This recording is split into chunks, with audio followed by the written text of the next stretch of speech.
నల్గొండ జిల్లా నకరికల్ పట్టణంలోని వాసవి నగర్ లో తాళం వేసిన ఇంటిని దొంగలు టార్గెట్ చేసి తాళం పగలగొట్టి ఇంట్లోని ఆభరణాలను ఎత్తుకెళ్లినట్లు బాధితుడు కాసర్ల వెంకట్రెడ్డి తెలిపారు.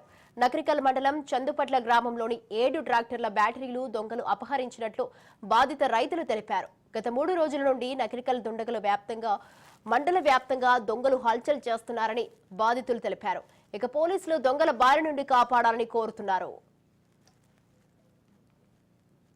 పేరు కాసర్ల వెంకటరెడ్డి అని వాసనగర్లో ఉంటాం. వాళ్ళ ఫంక్షన్ ఉంటే 4 రోజుల నుంచి హైదరాబాద్ పోయినాం. ఆడికి తిరుగుతుంటే ఎవరో అబ్జర్వ్ చేసి ఆ కొండారం పోయి వచ్చే లోపల నేను తెల్లారి వరకే వాళ్ళు మా ఎదురుగా చూసి గేటు అన్ని తాళం మరొకటి ఇంట్లో లైట్లు మీరు లేరా అంటే నేను కొండారం ఉన్నా అని చెప్పాను. ఆ నుంచి వచ్చి చూసే వరకే మొత్తం బీరువాను గ్లాస్ డోరు అవన్నీ పలగొట్టేసి మొత్తం చిందర చేసారు. కబ్బోర్డుకు ఆ లాకర్ కూడా మొత్తం రాటితోటి లేపి ఆ లాకర్ నెత్తుకొని పోయారు.